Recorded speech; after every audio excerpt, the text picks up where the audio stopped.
Belə bir məsələyə baxaq yoldaşlar. Deməli, velosipedçinin sürəti 18 km/saat, təkərin fırlanma tezliyi 3 saniyə üstü mənfi 1, kənar nöqtələrin mərkəzi qaçma təcilini metr bölü saniyə kvadratı ilə hesablayın deyir. Əvvəlcə burada metrlə saniyə verdiyi üçün biz çevirməliyik.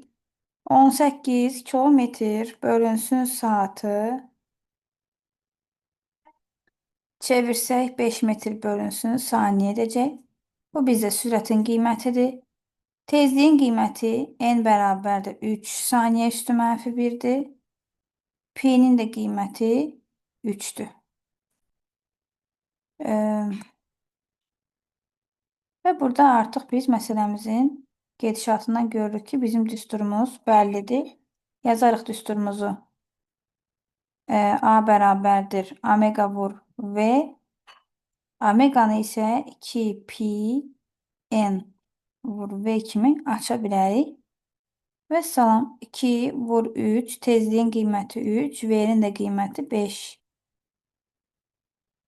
Cavab eləyəcək 9 vur 5, 45, 90 metr böl saniyə kvadratı.